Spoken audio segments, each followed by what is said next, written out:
independente da forma de se relacionar, a gente não tem esse controle, né? Assim, então eu acho muito curioso quando os casais decidem abrir uma relação e a regra é essa, né? Você pode ficar, mas você não pode se envolver. Você já se auto-sabotou? Vive em relacionamentos complicados? Segue entre tapas e beijos com a sua família? Já esteve perdido em algum momento na sua carreira? Você não está sozinho. Em Psicologia Sincera, eu, Ana Luísa, e eu, Ana Tereza, vamos comentar os mais diversos assuntos do nosso cotidiano, sempre com uma opinião sincera. Pode ser que você se identifique ou não com as nossas análises e reflexões. Mas aí você vê se a carapuça serviu. E aí, gente, sejam bem-vindos a mais um episódio do Psicologia Sincera. Para aí! E antes da gente, na verdade, entrar no tema de hoje, que vocês já podem ver pelo título, a gente vai deixar um convite pra vocês. Quem quiser um episódio extra do Psicologia Sincera, quem já ouve a gente, gosta da gente, acompanha e fica com esse gostinho de quero mais depois de ouvir nossos episódios, a gente vai deixar aqui esse convite pra vocês, que por um valor simbólico, em outra plataforma, que é a plataforma do Orelo, a gente tem nossa área de apoiador, em que vocês ganham um episódio extra do Psicologia Sincera por mês, além de ter acesso à nossa biblioteca exclusiva de conteúdos, além de ter uma prioridade na fila do nosso quadro de histórias analisando. Então a gente vai deixar aqui o convite pra vocês, o link vai estar aqui embaixo na descrição do episódio, pra vocês apoiarem esse podcast. Sem os nossos apoiadores a gente não estaria conseguindo manter esse projeto, então muito, muito obrigada aos nossos apoiadores. E antes de a gente ir pro episódio, a gente queria deixar esse convite para quem quiser fazer parte dessa comunidade com a gente. Agora sim, vamos para o episódio de hoje. E se vocês ouviram inclusive o episódio de semana passada, vocês já estão carecas de saber, já estão entendendo que esse é um episódio aqui dobradinha que a gente tá fazendo, que a gente resolveu pegar o temão aí de monogamia, não monogamia e destrinchar em 2 episódios, porque tem muita coisa pra gente falar sobre esse tema, que pode ser polêmico pra alguns, pra outros não necessariamente. E essa é a parte 2, então, dessa dobradinha de episódios. A gente recomenda vocês ouvirem o de semana passada, que o nome é Quais são as complicações da monogamia? No episódio anterior de Psicologia Sincera. E aí, nesse sentido, a monogamia seria, então, como eu estava falando, uma construção social auxiliada por essa coerção exterior que é exercida pelas novelas, pelos livros, pela publicidade, pela cultura como um todo, né? Que muito do que a gente vai falar nesse episódio vai referenciar esse episódio de semana passada, esse primeiro, né, digamos assim, essa parte 1. Até porque já entrando no tema, né, já entrando no conteúdo em si, vocês vão perceber que muito do que a gente vai trazer aqui sobre não monogamia, né, sobre esse tema, é fazendo justamente um contraponto aos valores da monogamia que a gente trouxe aqui. Tanto que o nome é esse, né? Não monogamia. E a gente falou isso no episódio de semana passada, a gente também vai reforçar isso aqui, que a nossa ideia, inclusive a ideia da não monogamia, né? Não é a gente chegar e quebrar todos os tipos de relacionamento, todos os relacionamentos monogâmicos e acabar com os casais que estão felizes vivendo suas relações monogâmicas fechadas. Não é essa a intenção. A intenção é a gente poder questionar quais são esses valores que estão atrelados ao sistema monogâmico, como a gente falou no episódio de semana passada, e questionar se esses valores, eles dão margem para uma relação verdadeiramente saudável, que verdadeiramente, né, assim, leva em consideração aspectos saudáveis de individualidade, de cuidado, responsabilidade afetiva e muitas outras coisas que a gente vai trazer aqui ainda ao longo do episódio. É muito mais uma abertura para questionar isso do que falar como que as relações deveriam ser, né? E eu acho que o principal, assim, pra gente começar o episódio, que a gente inclusive fechou o episódio passado falando sobre isso, fazer um convite pra gente pensar em um amor de uma forma diferente. Porque como a gente estava falando no episódio de semana passada, né? O sistema monogâmico, ele olha o amor, né, definido como exclusividade. Exclusividade afetiva, exclusividade sexual, dentre outras coisas. Mas principalmente exclusividade. E aí eu acho que isso abre margem pra pensar, e quando a gente pensa na não monogamia, ela parte muito desse pressuposto, assim. E se a gente pensar no amor de outra forma, será que amor é mesmo exclusividade, assim? Como eu tava falando, onde que entra o cuidado, onde que entra a liberdade, a individualidade dessas pessoas que estão nesse casal. Então a ideia é a gente trazer muito mais isso aqui, trazendo esses valores da não monogamia como esse contraponto a esses valores mais tradicionais e rígidos da monogamia. Então, dentro desse contexto que a Ana Luísa está trazendo, que as pessoas são ensinadas pelo amor romântico, que o conceito de alma gêmea é real, mesmo nas dinâmicas não monogâmicas, pode acabar existindo uma proteção desse amor verdadeiro. Na prática, prática, isso pode ser observado na crença de que a não monogamia diz respeito apenas à liberdade sexual, uma coisa carnal. E há quem, ao entender que é possível amar uma pessoa e desejar outra, se torne não monogâmico para satisfazer esse desejo pontualmente. Mas ainda assim se sente ameaçado em relação ao afeto, ao amor e cria regras do tipo, pode ficar, mas não pode se envolver, por exemplo. Reforçando ainda assim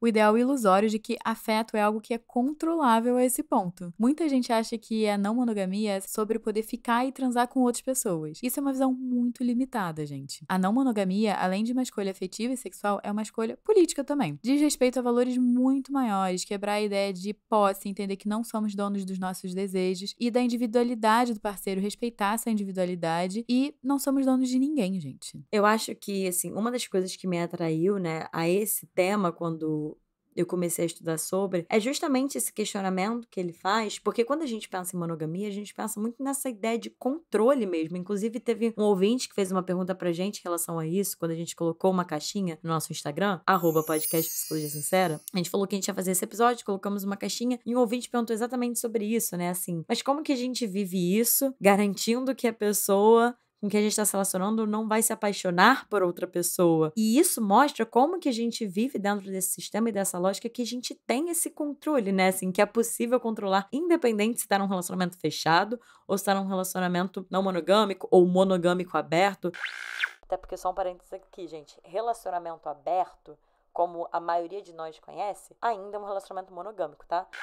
Porque ainda tem uma relação hierárquica, central nas nossas vidas, mas tem uma abertura ali de poder ficar com outras pessoas. Mas ainda uma monogamia, porque ainda tem uma hierarquia de uma relação que é a mais importante e é para onde o nosso afeto, nossa atenção, nossa dedicação de construção, né, de relação tem que ir. Mas independente da forma de se relacionar, a gente não tem esse controle, né? Assim, então eu acho muito curioso quando os casais decidem abrir uma relação e a regra é essa, né? Você pode ficar, mas você não pode se envolver. Como se a gente conseguisse controlar se envolver ou não. Óbvio, a gente pode controlar os comportamentos que a gente faz, né? Mas o sentimento em si não é tão simplesmente controlável, né? E aí, indo um pouco para esses valores, né, da não monogamia, eu vi um site muito legal que o nome é Relações e Conexões Não Mono, para quem tiver interesse de estudar um pouco mais sobre o tema, que eles trazem o seguinte, né, que a não monogamia, e eles ainda incluem a ética dentro disso, né? A gente não vai entrar muito nesse ponto, porque, mais uma vez, é muito complexo.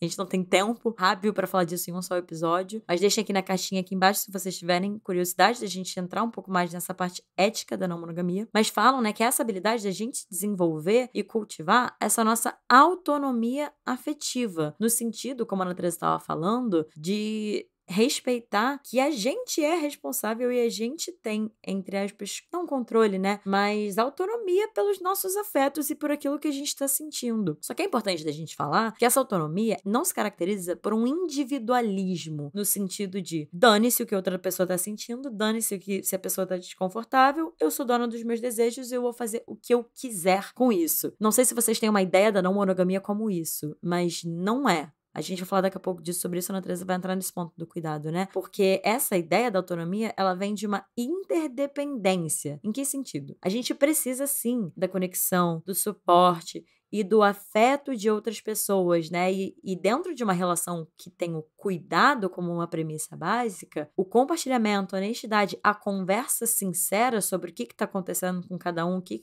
cada um está sentindo, é muito importante, né? Então não é que a gente vai ter essa autonomia afetiva em nome de um individualismo, mas sim em nome de uma existência de uma individualidade, de que a gente não depende emocionalmente da outra pessoa pra gente se sentir bem, né? Então é isso, essa autonomia afetiva, ela parte do pressuposto que ninguém além de nós mesmos tem o controle sobre nossos desejos e os nossos comportamentos, que, como a gente estava falando no episódio de semana passada, é uma contradição a um dos valores da monogamia, né? Porque a monogamia, ela é um solo fértil para esse controle, né, do desejo do outro. Como assim você tá desejando do outro? Como assim? E controlar, né? Como assim você vai sair sozinho com seus amigos? E a não monogamia, ela vem questionar isso, né? Que ninguém pode fazer as nossas escolhas por nós. Assim como a gente também não pode fazer escolha pelos outros, a gente não pode impor que o outro se comporte de uma forma que nos agrade. Porque isso não tem nada a ver com a gente, isso tem a ver com a vida da pessoa, a individualidade da pessoa. A gente tem responsabilidade, então, pelas nossas escolhas, inclusive escolhas que vão desagradar outras pessoas. Então, um dos valores que a não monogamia traz é o cuidado. É uma premissa muito essencial dentro desse núcleo, né, da não monogamia, porque o cuidado ele é imprescindível, assim, pra gente que a gente construa relações saudáveis. As relações, elas são uma via de mão dupla. Nós vivemos em relação com outros seres, não só com os humanos, se a gente for parar pra pensar. A relação é uma troca, uma partilha, é necessário um investimento, a possibilidade em nutrir, cuidar, manter essa engrenagem em funcionamento.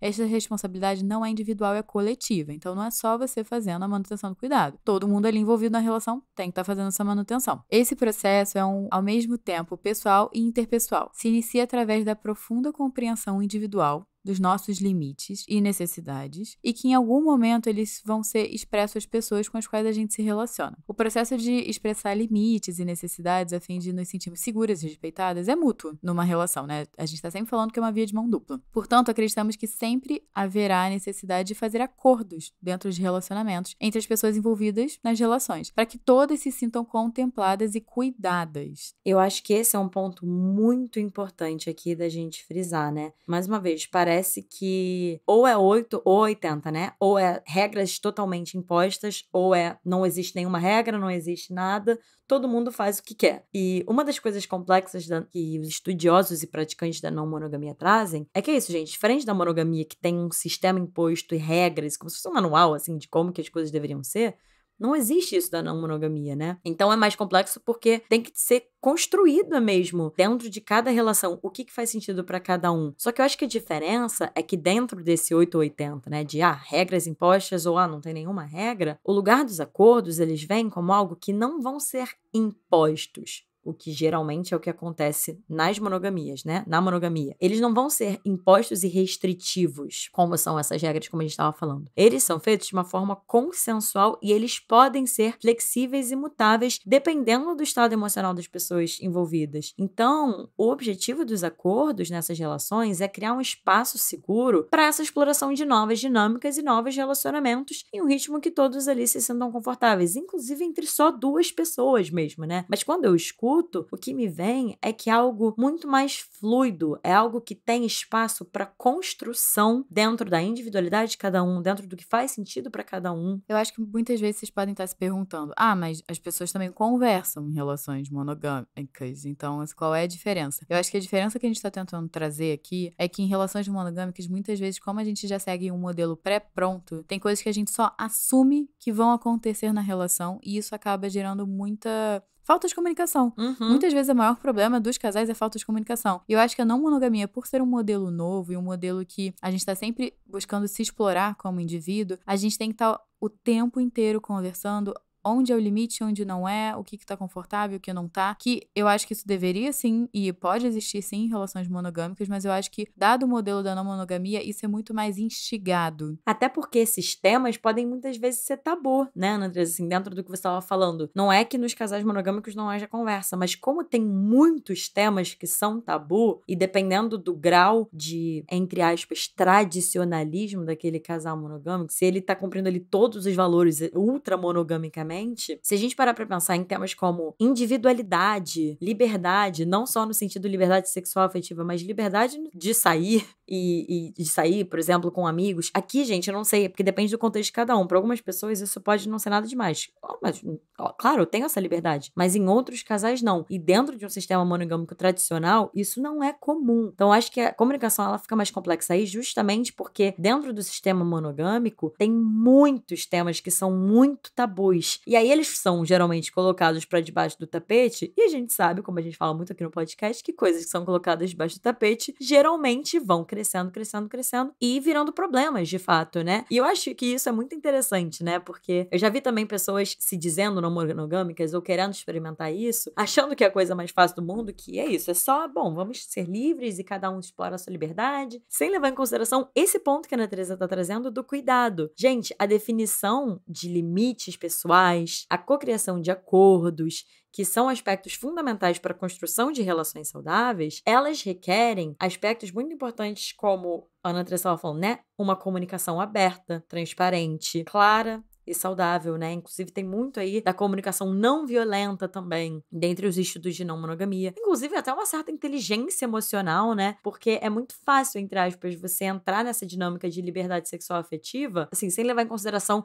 quais são os seus limites em relação a isso, quais são os limites do outro em relação a isso, porque se tá sendo feito sem levar em consideração esses aspectos, não tá levando em consideração um dos aspectos mais importantes da não monogamia, que é essa relação de cuidado, né, de responsabilidade afetiva. Outro valor da não monogamia seria a liberdade. Ponto. Aí vai vir junto liberdade sexual, afetiva e como indivíduo. Parte do pressuposto de uma honestidade sobre os nossos desejos. Tanto uma honestidade consigo mesmo, quanto uma honestidade com o outro de que nós temos ou podemos ter sim outros desejos para além do nosso parceiro. A não monogamia é também sobre a construção de dinâmicas relacionais saudáveis que não reproduzam a ideia de possessividade e controle, que está tão presente na estrutura monogâmica e que também não cerceia a liberdade das pessoas envolvidas. Então, além disso, né, a não monogamia pressupõe a liberdade de cada pessoa decidir com quem ela deseja se relacionar, seja platonicamente, romanticamente, sexualmente ou mesmo de não se relacionar. É fundamental que haja comunicação, honestidade e transparência para que as nossas relações sejam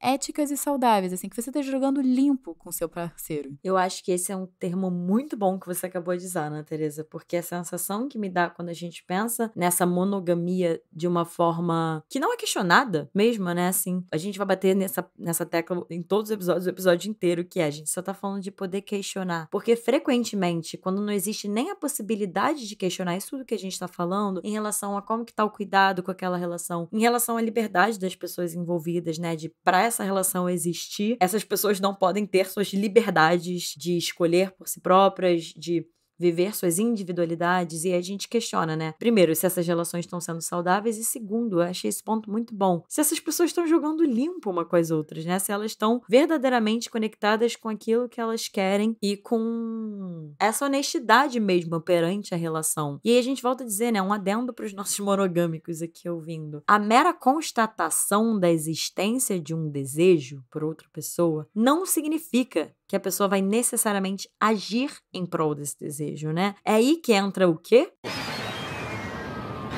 O lugar do cuidado e dos combinados, que em teoria deveria fazer parte de todos os relacionamentos, né?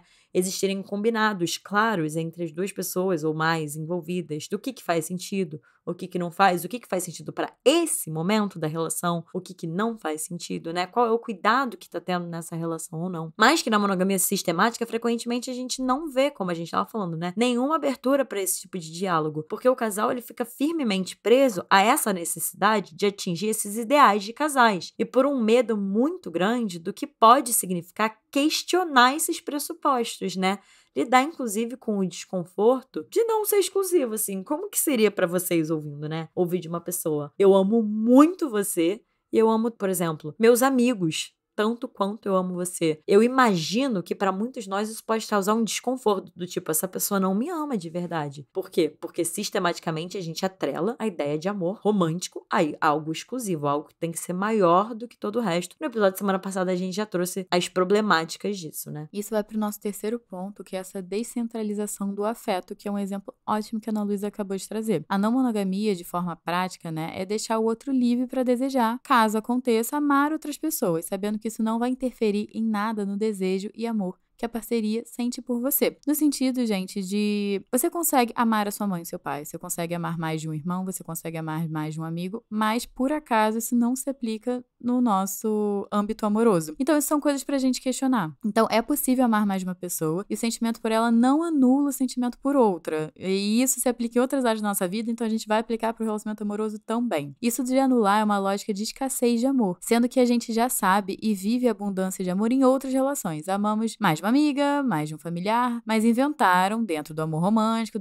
dentro dessa dinâmica romântica, né, que é vendido pra gente do parceiro ideal, a sua metade da laranja, né, só uma pessoa que pode te complementar. Só é possível o verdadeiro amor se fosse direcionado para essa uma pessoa. E nessa configuração tradicional monogâmica, né, essa multiplicidade de desejos e relações é vista, como a gente estava falando, como descuido, como desamor e como promiscuidade, inclusive que a gente vai falar sobre isso daqui a pouco. Mas eu acho que esse é um tema muito importante, essa parte da descentralização descentralização do afeto, porque, mais uma vez, né, pra quem é monogâmico que tá ouvindo, pode pensar, não, mas eu não quero, pra mim não faz sentido dividir, digamos assim, né, o que já entra, mais uma vez, uma lógica problemática de posse, porque a pessoa não é sua pra dividir, mas enfim, vamos pensar nisso. Dividir, por exemplo, o amor dessa pessoa por outras pessoas romanticamente falando. Não, a gente quer nutrir esse lugar de amor, só amor romântico, só entre nós dois. Tudo bem. Mas, mais uma vez, essa descentralização do afeto não vai só pra essa lógica romântica. Ela tem a ver com aquilo que a gente estava falando no episódio de semana passada sobre hierarquizar as relações e centralizar o nosso afeto, né, em uma só relação. Então, não necessariamente significa que vocês têm que abrir, vocês têm que ser não monogâmicos e se relacionarem amorosamente com várias pessoas ao mesmo tempo. Não é isso. Mas eu acho que vale esse questionamento justamente disso, assim, da problemática que se dá e quão vulnerável a gente fica quando a gente centraliza o nosso afeto em uma pessoa, né? Como que é a gente imaginar, e por isso que a Ana Teresa estava falando da não monogamia, não só como uma escolha sexual e afetiva, mas política também, porque isso tem a ver com essa lógica,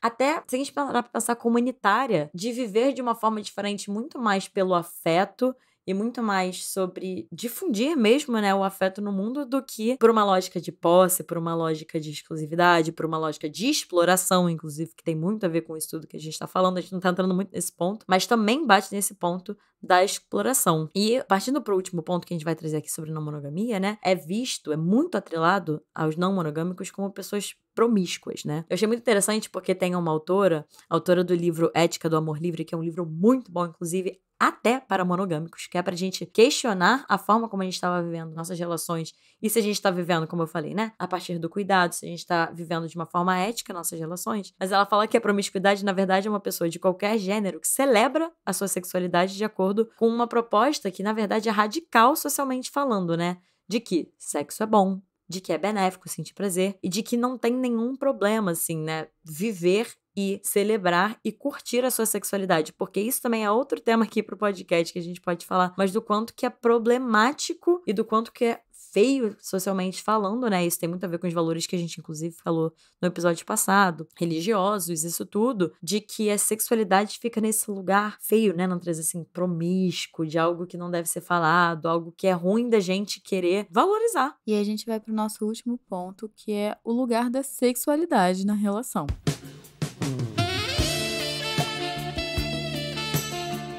Nessa configuração tradicional da monogamia, a multiplicidade de desejos e de relações é vista como descuido e como promiscuidade. E, gente, quais são os mitos da promiscuidade e que estão relacionados aos ideais do sistema monogâmico? Relacionamentos monogâmicos de longo prazo são os únicos relacionamentos reais. Amor romântico é o único tipo de amor, né, verdadeiro. Desejo sexual é uma força destrutiva. A única maneira moral de ter sexo é em uma relação com compromisso. Você não pode ter sexo casual, coisa promíscua, né, gente? Amar alguém dá o direito de controlar o seu comportamento. Ciúme é inevitável, impossível de ser superado. Os outros envolvimentos reduzem a intimidade do relacionamento principal. O amor conquista tudo.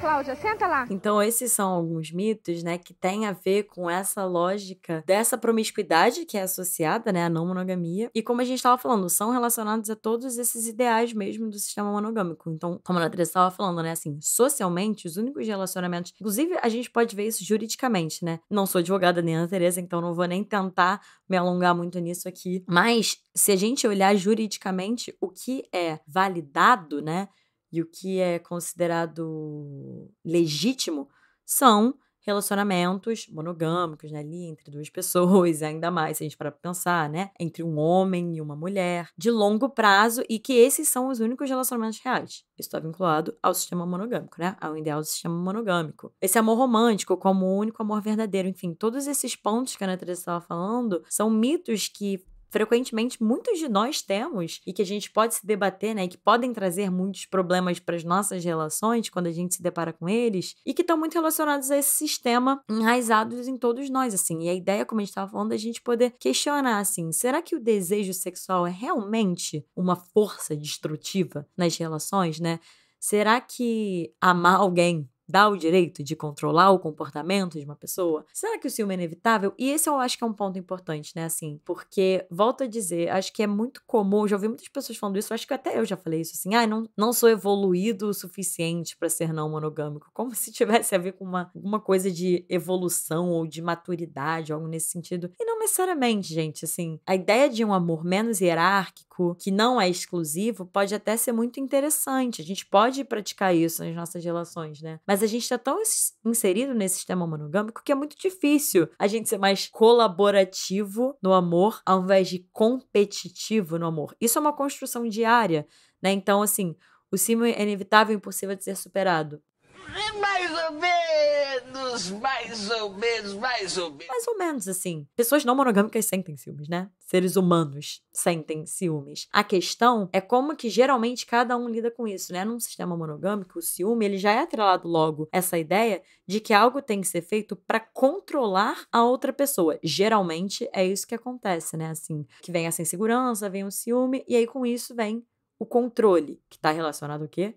A posse, né? Na não monogamia, é como se tivesse mais espaço para explorar esse ciúme e entender que o ciúme é da pessoa que tá sentindo, assim, né? É responsabilidade da pessoa de olhar disso, de cuidar disso, de ver o que esse ciúme tá falando. Vai muito mais para um lugar construtivo e colaborativo do que controlador em relação a outra pessoa, né? Então, por isso que é importante a gente falar, o legal da não monogamia, né? O lugar aqui não é necessariamente virar uma chave de um dia pro outro para todo mundo ter um relacionamento aberto. Mas eu acho que é um bom lugar da gente, pelo menos, questionar como que estão todos esses pontos nas nossas relações. Como que tá o lugar do cuidado e dos acordos nas relações de vocês, assim? Tem espaço para isso nas relações de vocês? Tem espaço para algum tipo de liberdade, não necessariamente sexual e afetiva, mas como que tá esse ponto, né? Assim, tem espaço para individualidade de cada um de vocês? Como que tá o afeto? Tá centralizado em uma pessoa? Não tá? Como que tá a sexualidade de vocês nesse relacionamento? Acho que a ideia aqui é a gente poder questionar mais isso e trazer outra proposta até para as pessoas monogâmicas, que leva em consideração outros valores do que a gente impor aqui, como que cada um deve se relacionar. Porque, mais uma vez, se a gente está falando e impondo como que as pessoas devem se relacionar, teoricamente, a gente não tá num valor não monogâmico, porque a não monogamia não tem esse valor de impor nada a ninguém.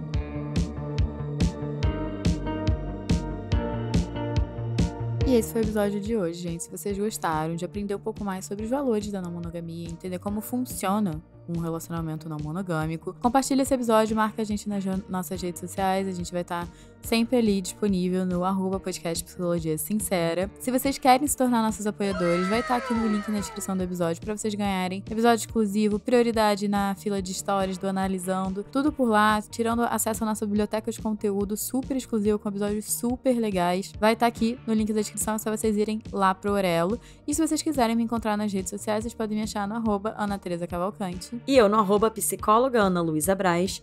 Todas essas informações vão estar aqui na descrição do episódio, junto com o Instagram do nosso editor de áudio, Bernardo Dabu, e o nosso designer, Fernando Picamilho. E não deixa de classificar esse podcast nas suas plataformas de áudio, porque super ajuda a gente a chegar em outras pessoas, a distribuir melhor o episódio. Então ajuda a gente aqui a fazer esse podcast a crescer. E é isso, gente. Um beijo e até o próximo episódio.